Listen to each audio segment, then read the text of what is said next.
I took every cent that I had earned from Hawk Nelson and I blew it. I spent every last cent till I had nothing left.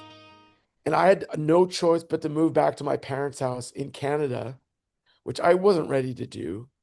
But I remember driving home. It was for my sister's wedding. And I drove home to my parents' house and pulled in the driveway with my pickup truck, my dog, and my acoustic guitar. I just collapsed. Sometimes our biggest pain point can become our biggest passion, and then we can be an answer to somebody else's prayers that we never had, that we wish 100%. we would have known 10, 15, 20 years later. Deconstruction is actually okay. Mm-hmm. Just make sure you have the people in place to put the pieces back together.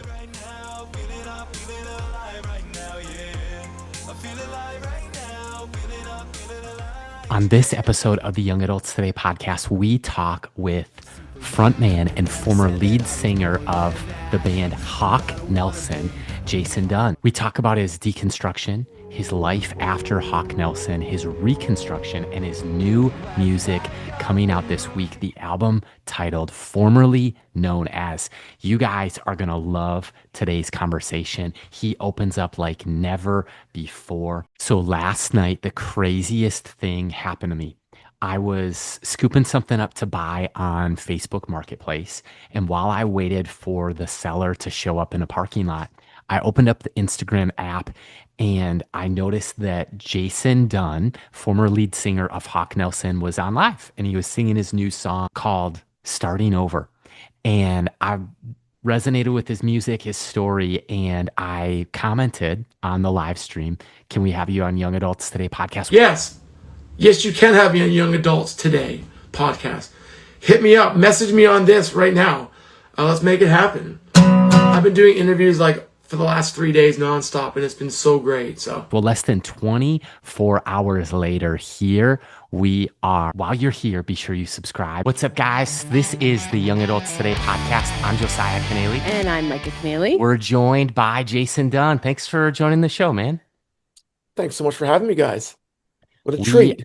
I love it. We're pumped. And the listener is too, the viewer over on YouTube. And where we'll pick up the journey is 2010. Sunshine Music Festival. Do you ever remember going to Sunshine?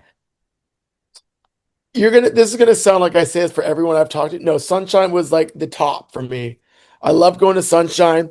I have actually many, many friends from the Twin Cities and around the area. So it was always kind of like, it kind of felt a little bit like a hometown show. And believe it or not, I actually lived in Minneapolis for 3 years. Whoa. No way. I never knew that. When was that? 2006. Amazing. About the end of the world. Yep. Love it. Let's go. I know I went with a buddy from high school and Sunshine Music Festival 2010. I know it was the year because that was graduation year. And I remember showing up and two things I remember.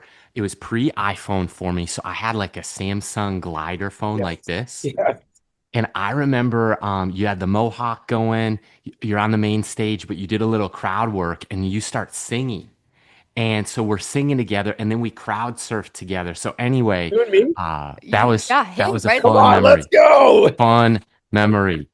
So he was thrilled when he came home last night saying that he had landed a conversation with you and our audience today. And I was like, what? He's like, yes, we were crowd surfing in 2010. He goes, I remember this. So yes, Josiah never forgets. He's like, I don't think it would work today.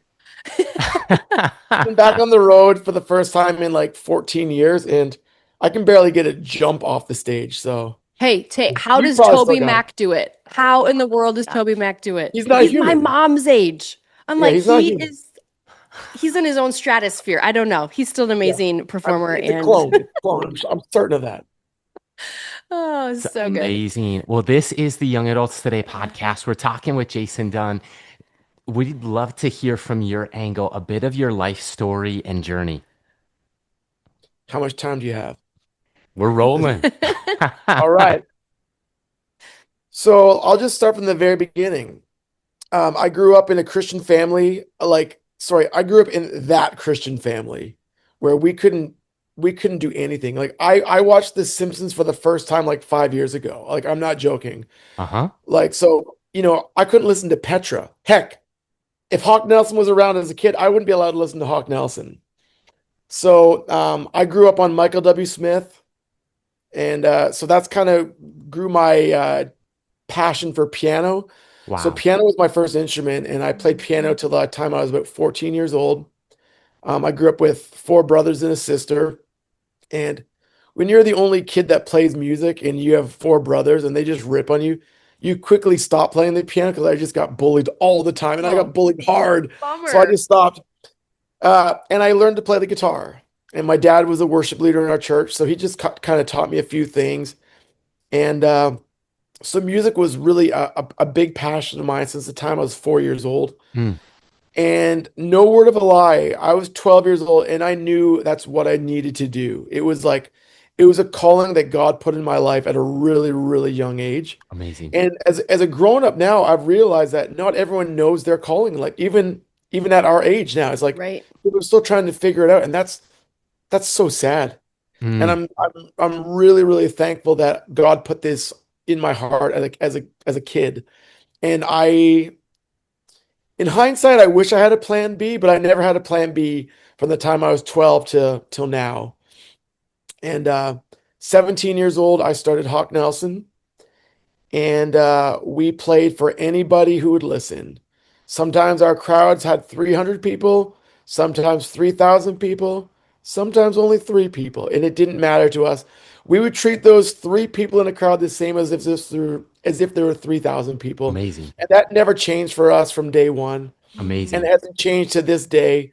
I'm back on the road again as of this year, and it's been so cool, guys, to be out there playing the same songs I played as a 17-year-old kid. I'm now in my 40s, and people are singing their hearts out still, and it's a true testament of us never giving up, but God never giving up on us either. And I see Mm. that more today than I think I ever have. I love that. That is so good. And you knowing that you were called to what you're doing now, like lean into life a little bit after Hawk Nelson, because was it 2012, 2014 is kind of when you stepped out Yeah. down and kind of Yep. like shifted more or less. What Yeah, happened after that? I left the band in 2012, but I had mentally left in 2011. I was as a kid that grew up in the church and in faith, it's all I knew. Mm-hmm. And I grew up in a family, and I have no qualms with the way my parents raised. There's no handbook. You guys have three kids. I have three Yep. kids. I know. You have your first kid, you're like, now what? Hmm. You leave the hospital, you're like, oh, this is real. It's like you just kind of figure it out as you go. And I get that. As I was on the road, I started having questions about faith and about life and about God and the church and music. And as you grow up in youth and stuff, you're just kind of taught, oh, just trust in God. He'll see you through. And you're like, okay. So you just kind of rhyme that off over and over again. And then you go from being a kid that's in the youth group to suddenly you're the guy responsible for the lives of people attending your shows. And they're Yep. coming up to you asking questions about God and faith. And you're like, oh, just just trust in God. He'll see you through. And they're like, oh, thank you. And most of the time, you know what? I get it. Like they just wanted 2 minutes of my time. And I understood that as someone that was kind of put on a pedestal without Right. wanting to be on that pedestal, but you're automatically put on a level that you're not really sure you signed up for in the first place. Yeah. And as you do that night in and night out, show after show after show, just kind of repeating the same line, it kind of catches up with you to the point where it was around 2011. I just woke up and I didn't even know who I was anymore. You get so used to rehearsing these lines about faith and God and what God can do in your lives and the people in the audience's lives, and then you're not even really sure if you believe that. That weighs on you a lot harder than I think people that aren't put on that pedestal. Hmm. I think a lot of people have that internal struggle, but aren't really sure how to deal with it. I certainly didn't know how to deal with it. And to be honest with you, I just burned out and I just full on just quit because I didn't want to do it anymore. Wow. My, thank you for going there. I mean, our lives intersect with the college campus a bit, the local church, and kind of rush hour traffic, Jason, of 18 to 30. Dr. Meg J, she is a social scientist, and she says that you make 85% of life's biggest decisions between the ages of 18 and 35. And it's like, where do you want to live? What kind of paper do you want to hang up on your wall that says you can do some sort of trade or occupation or job? And decide all that today and put your pen on sign on the dotted Mhm. line. And that's kind of what young people have been dealing with, these pressures, peer pressure, but also societal pressure. And then, man, you talk about young adulting, the questions of faith and theology that Mhm. you shared, um, but also finances and friendship and future and dating and relationships. And I mean, not to mention just all of the decisions that sometimes feel like decision fatigue. And I mean, what was it like for you navigating some of that doubt, navigating some of the wrestling, which doubt is never a deal breaker. Wrestling's never wrong. I just want to Mhm. make that clear to anybody listening. But I mean, do you care to share even like what it's been like that, the past number Yeah. of years since then? Yeah. And this story has really kind of given me the reason why I'm doing this again. I've realized in touring again, music has become secondary. This is the story that I think is really important to share, and I'm going to share it with you now. For over 3 years, I was in a really, really bad place from 2012 to 2015. Um, I left the band. It didn't well. The relationships, all that I had built over those years were just gone. The identity and the legacy that I was building for myself was really self. It was all about me. And that's not any proper way to build anything. But when everything came crashing down, I had nothing left. I was married to a girl from Minnesota, and our marriage was crumbling, and we knew it. And a lot of it was all internal, like it was all my own personal struggle that was just spewing out of everywhere of my life. Extra, it was coming out externally. So I left the band, I sold the band, took my money, and moved to New York City, which was a terrible. I mean, it was a great idea. God obviously had a plan in my life. I didn't see it at the time, but in New York, my marriage ended. My career was nothing. I was living in New York doing nothing. I, at the same time, when I left Nashville to move to New York, I was like, I kind of felt like I had a new lease on life. I'm like, Mm, nobody knows me here. I can be whoever I want to be now, which might be good. I wouldn't recommend it, but I put on this facade that I was this guy that never knew who Jesus was, never went to church. I didn't need that because that was the old me, right? That's what Mhm. my parents had kind of taught me. Basically, they're not my thing. If you're familiar, well, I know you're familiar, but the story of the prodigal son, I was the real modern day version of that. I mm, took every cent that I had earned from Hawk Nelson and I blew it. I spent every last cent till I had nothing left. And I had no choice but to move back to my parents' house in Canada, which I wasn't ready to do. But I remember driving home. It was from my sister's wedding. And I drove home to my parents' house and pulled in the driveway with my pickup truck, my dog, and my acoustic guitar, which it totally sounds like a sad country song. But like that was it, man. I just showed up and my mom ran out to the driveway and saw me pull in. And right then and there, she knew I was back for more than the weekend. You know what I mean? Mhm. And she met me, and I fell on the ground. I just collapsed and I just lost it. Like it's funny. Like I was in my 30s then, but like I needed my mom right then and there because I was just a shell of a human. I had nothing left to live for, and it was really, really bad. It was a scary, scary time in life. Um, and I will say this: there's nothing more humbling, nothing more humiliating or embarrassing than to ask your parents if your bedroom's still available that you had when you were in high school, especially when you had so much like fame and success and mm-hmm, from a worldly standpoint, like I had it mm-hmm. all. Yeah. Yeah. And then just to have it all just stripped away from me, I was broken, I was lost, I was confused, and I had nowhere to go. Um, so at this point, my mom, bless her heart, was like, "Babe, you need Jesus." you need to come to church with us. And I was like, Mom, I just stopped her. I was like, that's your and dad's thing, and I get it. You've told me that my whole life, but it didn't work for me. Look at me. Like I appreciated the concern, but I'm like, I I'm gonna figure this out. I don't need what you've got right now, which is a weird place to be in, especially when that's what I preached on the stage for so long. Where that was my life. And I needed a fresh vantage point, I guess. And so that was it for a long time. I actually I quit music entirely, or I tried to, and I started working in like a lumber yard in my hometown, which is home for me now. And at this point, I was kind of seeing this girl. I wasn't seeing a girl, but I'd become friendly with a girl in New York. She just moved there from Ireland. Her name is Neve, and we're married now for 10 years, and Awesome. Wow. we have three amazing kids. But at this point, I just thought she was cool. Like we had a friend. It was just a friendship, you know. But she ended up coming to visit a couple times. I was like, oh, this is weird. Like, how do you even do this? Like, I have no game. Like, I have no job. I'm 30 years old, living in my parents' basement. Like, this is cute, you know. But anyways, she would start to visit, from weekends or whatever. And my mom kind of caught, like, who's this cute Irish girl coming over? I'm like, Mom, she's.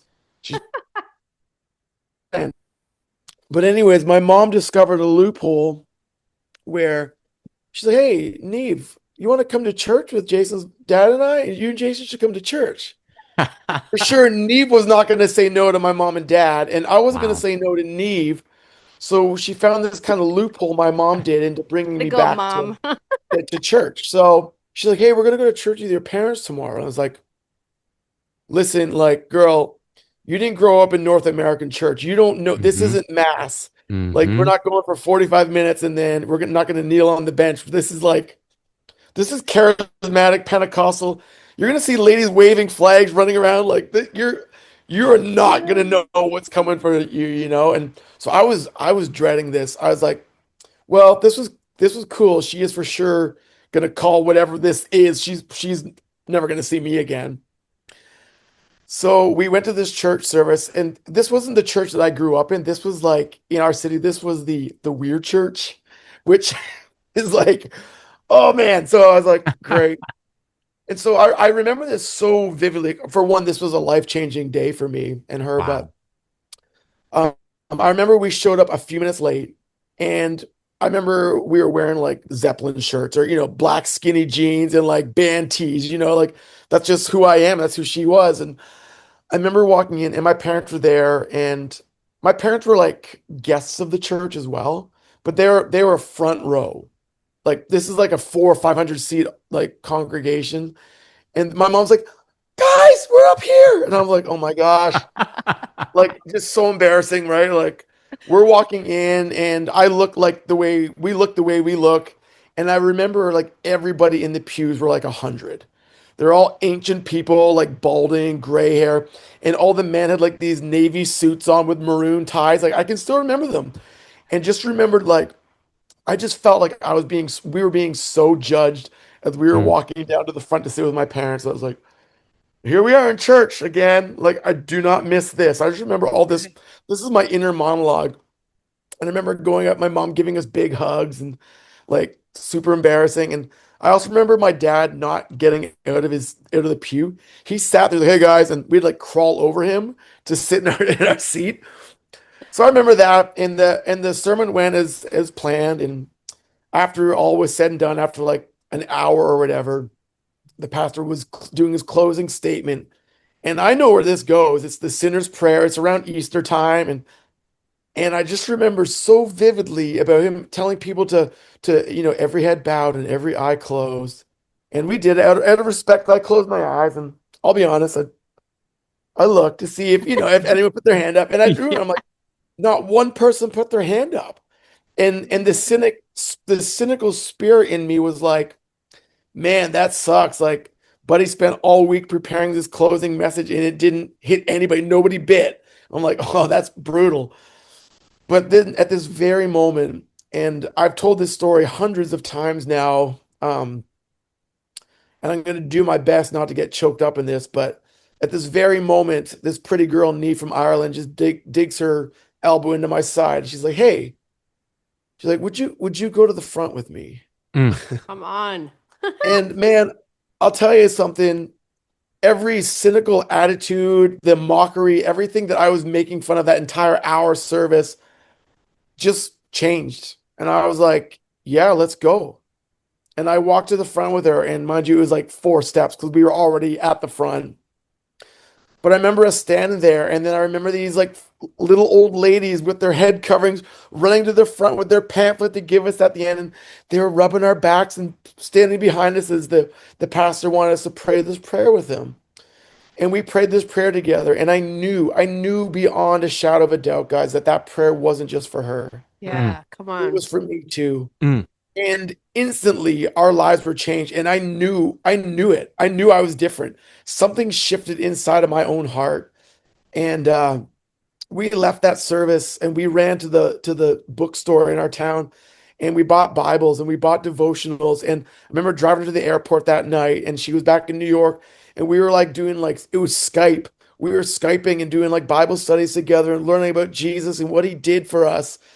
And man, I remember going back to that lumber yard that Tuesday, and Tuesday was like the big trucks from Montreal would come in and we'd offload the truck of all the lumber.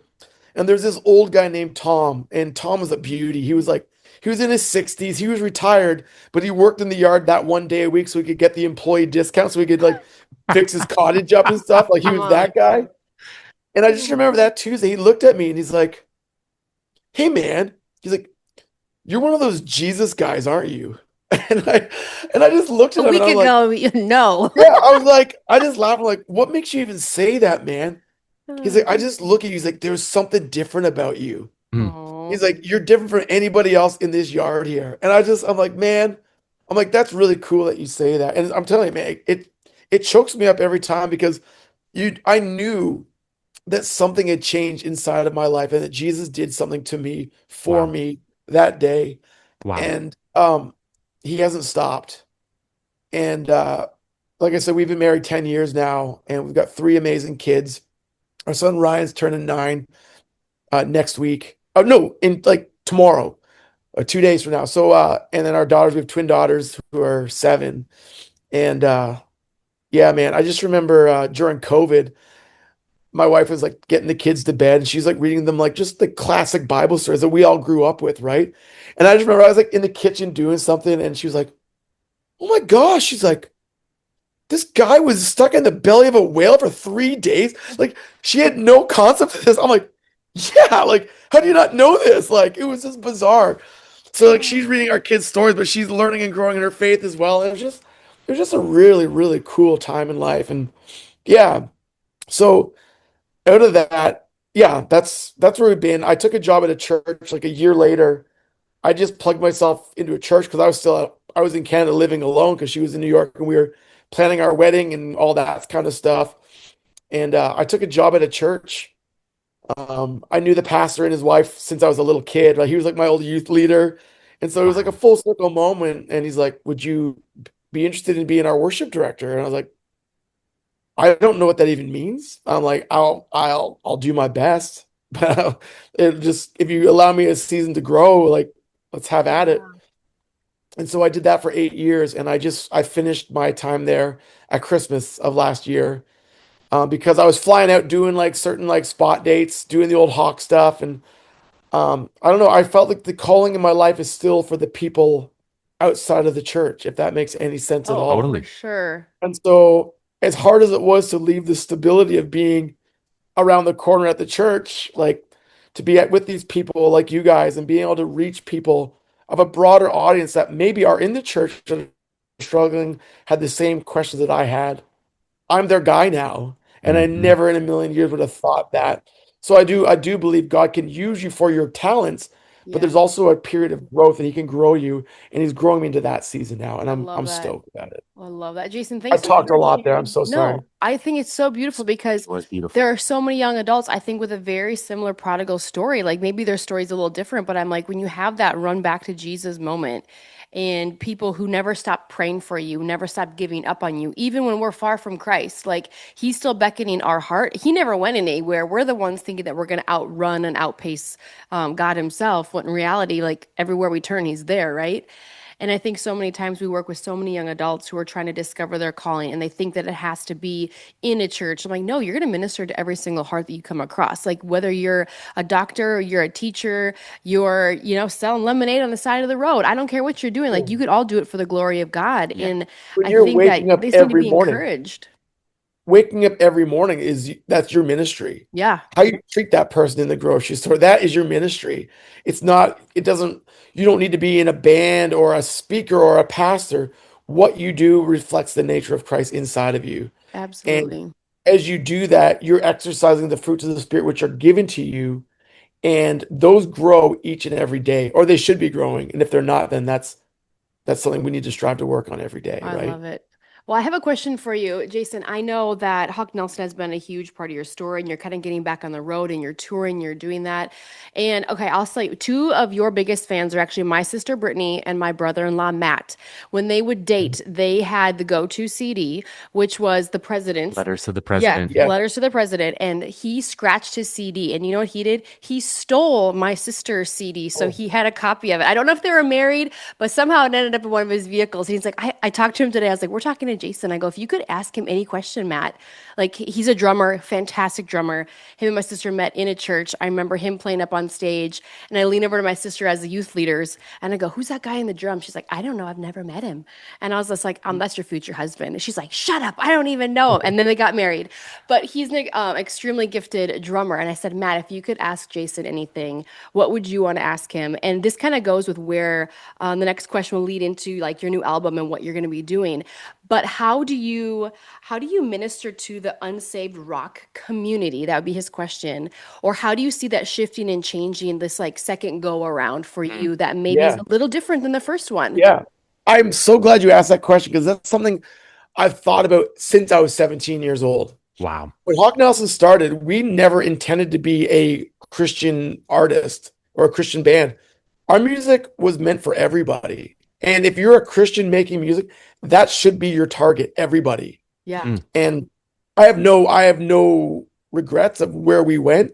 We signed to a Christian record label. So of course they're gonna put you where Christians are. That's a large audience. That's a business move, which makes a lot of sense. I'm doing this all on my own. We have an in-house team, me and my manager, Jeff. We're running this together. And Wow. I'm going off of my heart is my music is for everybody. And I don't want to put barriers up where will just set us to just one group or the next. You know what I mean? Where I quick story, there's this old guy named Bob. He's a grandparent. His grandkids are in my daughter's class. So we chat at pickup every day when we pick up our kids from school. And he's an old rocker. He's like in his 60s. And he just looked at me one day. He's like, "Are you a musician?" I'm like, "Yeah, I dabble. I don't talk about what I do." I'm like, "Yeah." He's like, "Yeah, you look like a musician." I'm like, "Oh, so do you, man." He's like, "Oh yeah, I play harmonica." And long story short, he rocks. And he gave me a Wow. CD, and I'm like, it's great. Anyways, a few weeks ago when my albums came in, I gave him one of my albums just to listen to. I'm like, "Hey Bob, why don't you check this out? Like, this is me. This is what I do." It's not an overtly Christian album. Like, I'll tell you that. Like, Hawk Nelson was never like super overtly Christian, right? Right. But he heard it. He's like, "I had no idea you were religious." I was like, "Oh, how did you find out?" So it's cool that my song reflect Christ because the spirit Mm. of my song is like these songs are written from my heart and Christ is living in my heart. So out of that's coming out songs that are a reflection of him, right? So I just thought that was really cool. So I think that might answer his question. My music is created for everybody. It always has been. Stylistically, yeah, it's like I always wanted to be a comparable version to Green Day or Good Charlotte, not a Christian version. Over years, we became the Christian version of that. On every youth pastor's wall you had, if you were a fan of Good Charlotte, you were like, here's a Christian version for you. We were always that. I never really wanted that with Hawk, but it is what it is. As Jason Dunn, I'm going to make music for everybody. And who knows, maybe one day I can go on tour with Good Charlotte and people will be able to hear Jesus through my music. That's the goal for what Mm. I'm doing now. So And good. what I'm going to do is always going to reflect Jesus. So, I love it. Bro, Amen to that. I'm chiming in, backtracking for one moment just to say, like, we were with 250 young adults from across the state of Minnesota this past weekend at a camp that we lead called The Weekend. It's at Lake Geneva. Oh, And what? You don't think I didn't stalk your Instagram this morning? hey, let's go. I saw it. And I'm getting what's a baptized. yo, Oh, it was good. there was 45 of the young adults that a lot of them had your story. Mhm. And you know what? God's arms are open to the prodigal and the person that has hurt, that has maybe feels like they want to start over. And Mhm. question for you, have you seen, I think it's a 2026 documentary on Prime Video. It's called Man on the Run. It's about Paul McCartney's life. Have you read this or I watched have it? not. No. Okay, might be for you, might be for the listener, but Paul McCartney, a fascinating story. And it's kind of like a little bit of the chronicles of his life. And I mean, they were teenagers in the UK starting this band, the Beatles. And by the time he's like 26, 27, they just start going separate ways. And he kind of got the rap of like breaking up the band. Right. There was more to it than that. But at 27, he's married, has a young kid, kind of moves to become a bit of a shepherd. Like you see him in this green pasture with like sheep and his young family, and he's trying to start making music again. And I just thought for him, like the Beatles are kind of an iconic name. They're Yeah. like they changed so much of music and fashion and haircuts Yeah. and I mean wow, sociologists would have a heyday with just how the Beatles influenced the globe with their music. And but I look at his life, he's I think in his 80s, Yeah. He's if got to I'm be not getting close mistaken. anyways. Yeah. And I just think of how much life there is for him after 27.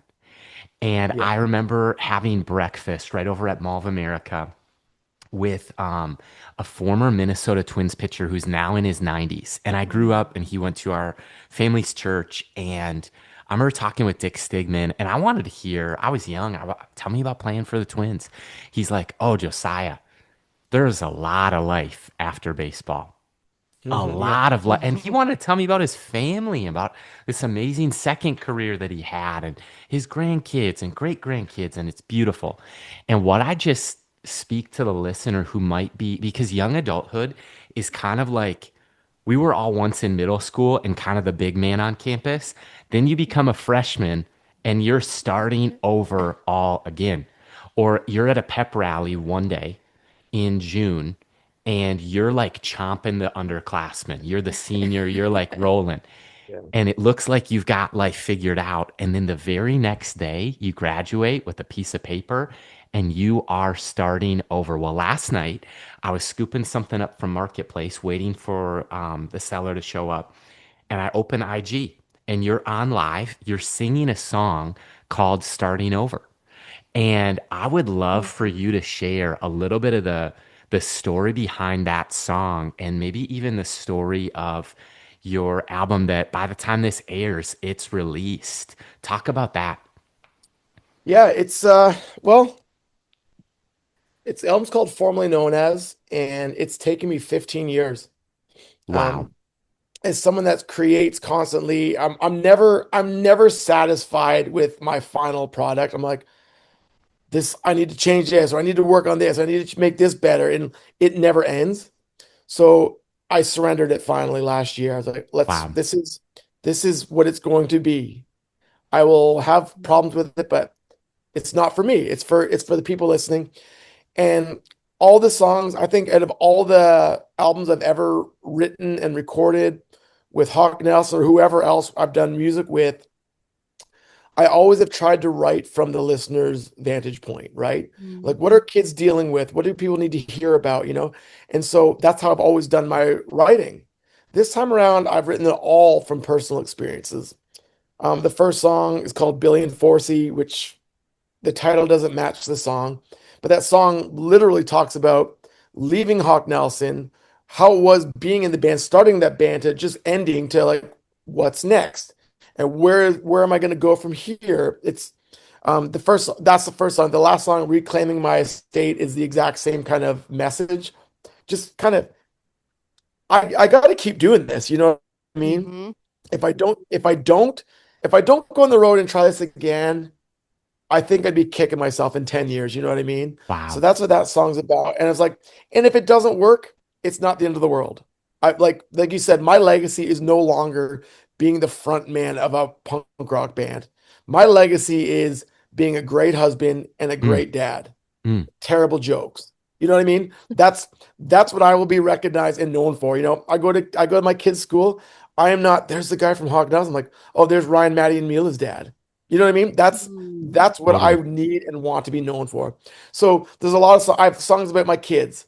When my wife was pregnant with our first child, Ryan, I remember going into like the ultrasound where they're doing the ultrasound for the first time where we could actually hear his heartbeat. And it said to keep your cell phones off. I turned mine on and I recorded his heartbeat. And I took the beat and I wrote a song to his beat. And his heartbeat is in the album. Stop. So that Awesome. it's kind of like a subliminal way of saying like my family is my everything, and like their heartbeat is what runs this album. And for so I just think those little things are really cool for me to just to put in there. You know, I got a song about my daughters, and starting over is a song I wrote for my wife, and just yeah, just starting over. Like I don't know what's gonna happen next, but let's give it a go. You know, and hope for the best. You know, and um, yeah, that's a lot of them are about that. I wrote a song to Hawk Nelson. It's called Dear Hawk. It was a letter I wrote that I never sent. I'm better at just turning things into music, so I did that. Yeah. Yeah, that's kind of the gist of the whole album. I did a Letter to the President Part Two, called "Divided States of America." That was the first single I put out, and it just talks about how we as a society, not America, but as a worldwide culture, Yeah. need to do better. Mm-hmm. Rather than being so divided on everything, we could maybe see the other side just for a second, kind of get a glimpse into their life and see what can I do to make life a little bit better for everybody. You know That's what I so mean? good. So, anyways, Well, we look forward to that. When is your official launch day of your album? May 22nd, Let Oh, go. we're like Friday. 2 days Yeah. away. Yeah. Hey, on your son's birthday. I did that on Strategic. purpose. So Strategic. I'd remember when the release date was. I Because love it. everyone's like, when did Letters to the President come in? I'm like, I don't know. So I'll know 22nd of May. That's an easy day to remember. So Holy I love smokes. it. Jason, what would you say to the young adult who finds themselves with a desire today to start over? And you know what, whatever their story is, what would you say to the person who's maybe walked through unexpected seasons where right now they look up and they're like, yeah, my heart is beating. The world around me just doesn't look like I hoped or wanted Mhm. or expected. What would you say yeah. to maybe that person? What encouragement could you offer them? Uh, First of all, that's absolutely normal. I think as someone that follows Christ, I mean, in my mind, I always thought, I've been saved, I've been redeemed, so it's just a Mhm. straight shot from this point out. God's got this. Truthfully, thankfully, we've been given free will, so we are going to make bad choices, no matter who you are, no matter how Christian or how spiritual you may think you are. There are going to be times where you're going to be like, and then the path is always never straight, right? So, first of all, it's completely normal. Second of all, and you touched on this earlier, Josiah. Uh, I'll say it in my own words. Deconstruction is actually okay. Mm-hmm. Just make sure you have the people in place to put the pieces back together. If Mhm. you deconstruct your faith and then just leave it there, that's just poor planning, and you're just going to end up following the crowd wherever you feel safe or comfortable in, whatever's easiest. Put the pieces back together, and have someone in your corner who you can be accountable to. Mhm. In the Christian music industry, if I could go back and change anything in time, I wish I had two or three people in my corner, in our band's corner, that could be chiming in, ringing in with it, be like, "Hey, how are you guys doing? Is everything okay?" That's Just to good. make sure, because when you're out there on your own at 19 years old, it's a lonely, scary place, and eventually you're gonna have to just figure things out on your own. You shouldn't have to do that as a kid. Mhm. Which, when you're 20, 25 years old, at my age now, you're still a kid, and Mm-hmm. Mm-hmm. yeah, just have people in your corner that can keep you spiritually grounded. And it's cool. I know I'm kind of going off the rails here, but like in these last couple tours I did, and some of these bands I've been on tour with, one of the guys, he's like, "Hey man, can I talk to you for a second?" I'm like, "Sure." I'm like, "Oh, what does he want to talk about?" I was like, kind of like, ah. So we went in the dressing room, and he's like, "Hey man," he's like, "I listen to you share your story every night." He's like, "I'm on stage every night like you," and he's like, "when you're sharing your story about like growing up in the church and falling away from God," he's like, "that's me now." Mm. He's like, my parents are pastors. He's like, "I'm a pastor's kid. I play in a Christian rock band every night." He's like, "I don't think I believe any of it anymore." So I like suddenly I became that person that got to be in his corner and got to tell him, "Hey man, it's kind of normal. It's okay. Like, what can we do to get you back to where you need to be?" So again, back to that calling, I'm not going to be that guy that people can be accountable to. I would have never dreamed that. And I Mm-hmm. do give credit to serving in a church for 8 years. I think being in a church leadership taught me how to lead people better. And I wish I had those in my utility belt back in the Hawk days, which I didn't have. I got them today, and I'm so grateful for that. So Amen. That's I hope that so answered any of your question. Oh Oh, my word. totally. I That's went on a tangent, but I'm No. fired up. Well, and I think sometimes our biggest pain point can become our biggest passion, and then we can be an answer to somebody else's prayers that we never had, that we wish 100%. we would have known 10, 15, 20 years later. Yeah. And I'm just reminded, so we know Jeff Dio from Sonic Flood. He worked at a university where Josiah and I went, and I remember Oh, Jeff North talking Central. Let's about, go. yeah, we yes. love him. Oh, I know. I Oh, Let's you know. go. know, see? Let's So, go. well, I remember Jeff getting on stage as 50 plus years old now, and he's up there and he's like, I remember being in Sonic Flood, and, I think very similar moments to what you're experiencing. Like, he remembers, like, yeah, all these people are raising their hands, like, they're glorifying me. And at that moment, he knew that his heart was in the wrong place. He's like, no, we're leading people to Christ, not to the people on this stage.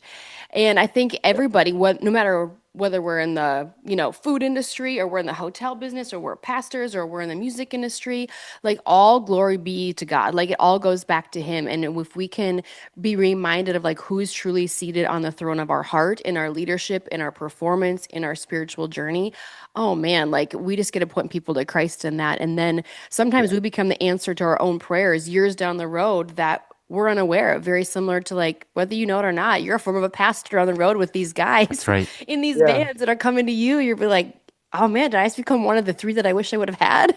Yeah, 100. Never That's what's going through my intended brain. that Oh my one. gosh, I'm the guy. I'm the guy. Crazy. I love it. So, with that, knowing that so much life happens even before your 30th birthday, we love to ask every person and guest that we have on this podcast this question: why do you believe that young adult ministry is so vital in this day and age? Well, like you said, like those are the big years for everybody. Like you think well, when I was 19, I knew everything. I knew it all, right? Like I was a grown up, you know what I mean? And that's the way it is till you get to my age. You're like, "Oh man, I knew nothing."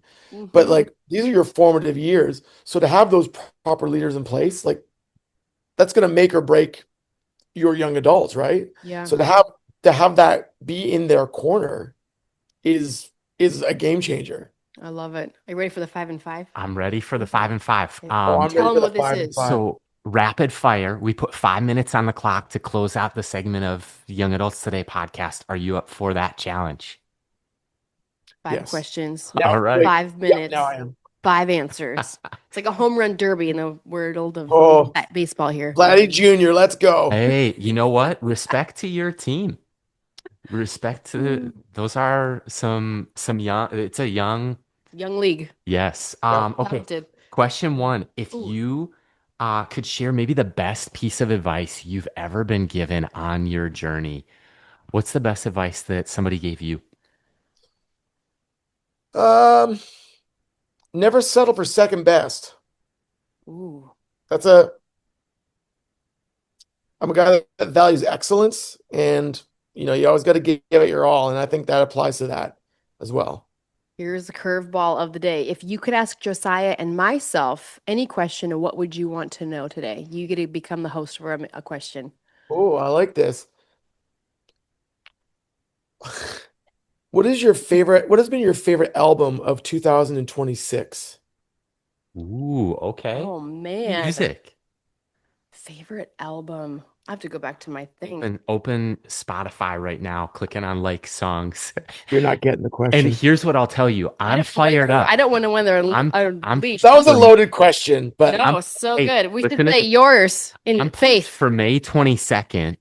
I'm pumped for formerly known as. let's Yes. And go. you know what? We're ordering a Ding, vinyl. ding, ding, ding, ding. I'll just send you one. We're ordering a Love vinyl. We vinyl. love to support I'm coming artists. to Isle, Minnesota in August. So Okay. Okay. Rural Gonna look Fest. at. Hey, and by the way, we should link in the show notes links to your stuff, but also the tour dates that you've Yeah, got. All right. totally. Let's do it. I like that idea. But Your we have three favorite, more questions. your favorite My album. favorite album. Okay, my favorite song right now is called Washed by Elevation Worship. I don't know when that Okay. came out, but that is just like in my head literally for the last 72 hours. And our daughters love it. And both of them want to be worship leaders someday. So you know what? I'm just gonna keep putting a log on the fire and music on the records, or records like Let's go. blasting through those speakers. Our 4-year-old's like, "Can you turn it up?" I'm like, "Baby, like the windows are already shaking. Like I need you to be able to hear by the time you're 10." Best. My one other one aside from formerly known as in like songs on Spotify, which Hawk Nelson is absolutely there. So be it. Just that song by Tiffany Hudson and Okay. Elevation. So be You gotta it, love her God. voice. Um, Got a So great voice. good. no Wow. kidding. Okay, back to you. If you could tell every young adult listening one thing, what would you want them to know today? One thing, I don't want to rush this.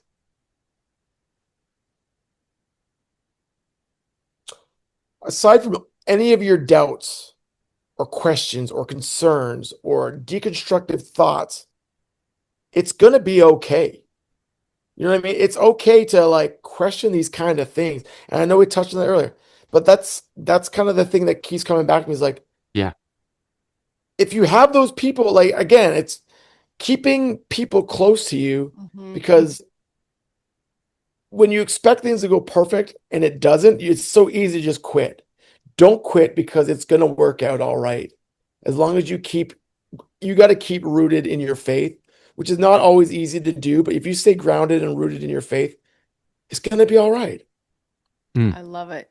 All mm. right, here's the fourth question. If you had a day off with your entire family, what would we catch you guys doing? What is your go-to as a family? This is embarrassing. We're like hermits. Like we stay home. That's okay. Um, well, so we have we have a park at the end of our street and the lake. We can walk down to the beach and the park. So we'll be down there most likely if we're not in our backyard. That's not a I'm bad answer. I'm such a grandpa. Like I'll be out. I won't want to go down there. I'll just stay in the backyard and pull weeds. Like I'd rather do that and they can jump on the trampoline. But yeah, that's That's where what he Hey, we'll does be. in our backyard. hey, there is Same not thing, trampoline and weeds. Yeah, dandelions, not in this yard, not at yeah. our house. I just spent 2 hours pulling them out on Friday. My It's guy. no, they've quadrupled. They're I'm Oh angry. man. It's It's like sin in wild. your life if you're not taking Time to care get of those it. illegal sprays. I'm gonna do it. Those It's pesticides amazing. are coming back. Okay, so That's what funny. what would be your hope for the next generation? I'm I'm scared with the advancements of AI and For sure. technology and social media. I'm thinking about my kids when you say next generation. Hmm. Yeah, We easily. are we are we are against like cell phones and which Yep. might be the worst thing we've ever done to our kids, but like some of our kids' friends have phones already. I'm like, Mm, not in our house, no way. Right. Um, we need to I'm speaking to myself, we need better parents. I use the TV at times as a good babysitter. Well, I'm like, that's terrible. But like, I don't use it as much as other people do. When you converse with friends and their kids are like, "Oh, you guys use a lot of TV." I'm like, okay, we're not so bad, but like, that's that's gonna catch up with them, and hopefully, kids will learn that to use their brains. You know what I mean? Homework. I do my kids' homework with them, not for them, Hmm. because they need to learn that. You know. I brought my kid on the road with me, my son Ryan, and he had to do his homework. So we were doing it on the plane. I'm like, buddy, like, okay, let's. It was add and carry, and he's starting from the left. I'm like, bro, you got to start from the right. He's like, no, my teacher Do said it math. doesn't matter. I'm like, excuse me, it This does matters. matter. It Yeah. does matter. So yeah, sorry, a tangent again, but yeah, kids got to use their brains. I'm hoping for that. Mm. Hoping for that. And parents, Oh, I do want to be a fly on the wall in 20 years to see what happens though, because it's going to be interesting. Oh man. All right. Buckle up, people. oh, yeah, buckle up. But But your dad would say it's hard to raise good parents these days. Yeah, So that's a good thing it's to hard to say. raise good parents these What days. age are your kids? They're 6, 4, and 10 months. All girls. Okay, yeah, okay. Yeah, you're in it too. So, oh, Yep. easily. And I would just say young parents or future parents, hey, we're cheering for you. yeah, I think family is where it's at. And I think the yeah. home is where it's at. That's And where we it do starts. need more good dads. Dr. Meg Meeker, she wrote a book called Strong Father, Strong Daughter. She said, nobody's cheering for dads. Well, tell you what, we're cheering for dads today.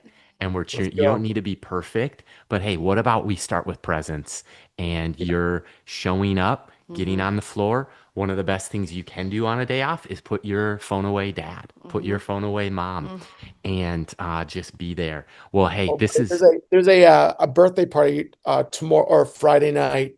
7 boys are coming over for a sleepover, and they need an eighth kid because we're having a big tournament. So guess who's the ringer?